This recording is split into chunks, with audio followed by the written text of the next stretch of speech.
Hello student, today we are going to study about importance of mountains. This is our chapter number 2, landforms. Let's start. Mountains play a vital role in the realm of human affairs, in the domain of human affairs. Agriculture cannot be practiced here because of its rugged surface, because it's tough surface. Not only that, transport and communication cannot be developed in this region on mountains. There is shortage of level land, harsh climate.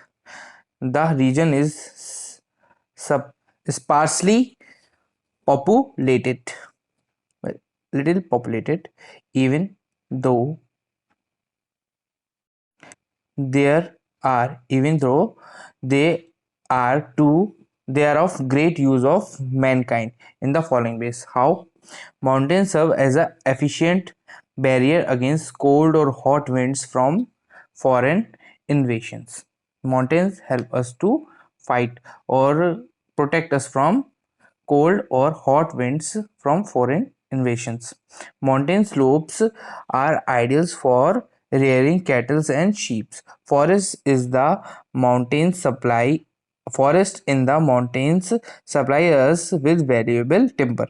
It's a type of wood that helps to build furniture. Mountains provide ideal condition for production of hydroelectric powers. Like it helps us to produce electricity. Mountains also provide low temperature, healthy climate, help in rainfall, and actively nature beauty.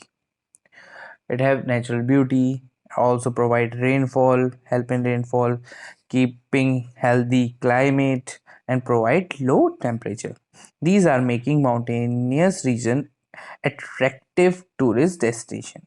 Even I also love to go on mountains.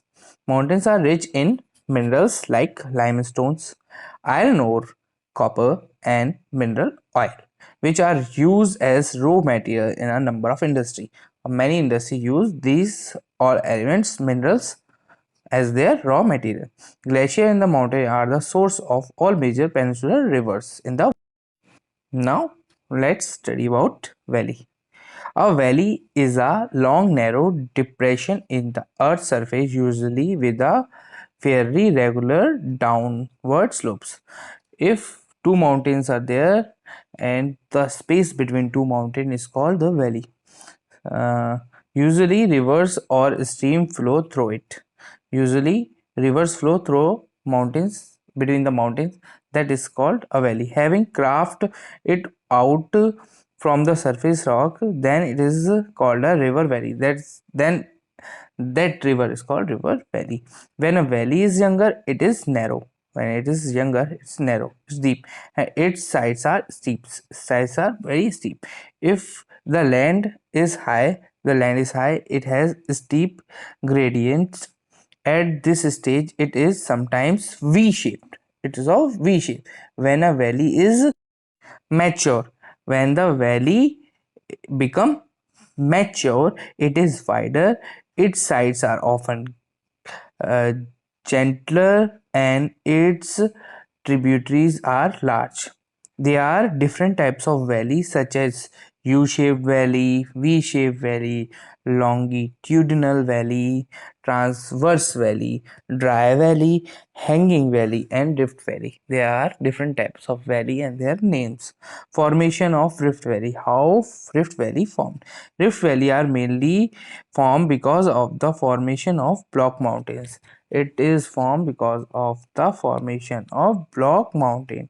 It is a linear depression or throw created by the sinking of the intermediate crustal rock between two or more parallel faults.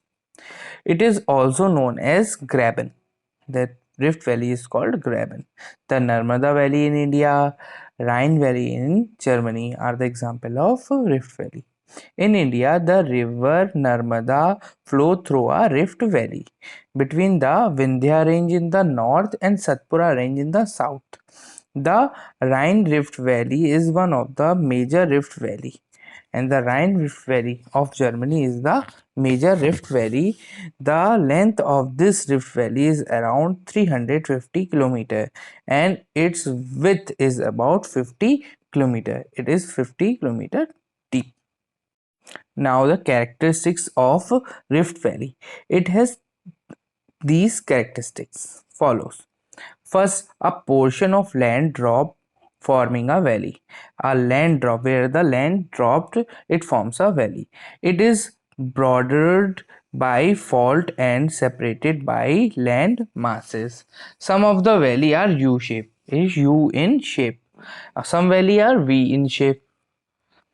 Some are narrow and steep sided. Some are very deep and um, steep sided. Some are wide, some are very wide. So that's all from today's class. Importance of mountains, valley, formation of rift valley. In next class we will discuss about plateau. Plateau is a very long topic, so we will discuss it in our next class. So hopefully our next class will be the last class of this chapter, and after that we will provide I will provide you the exercises and answer in brief and answer in detail of the chapter. Hope you students understand this chapter easily. If you have any query, any problem regarding this chapter, you can ask me without any hesitation.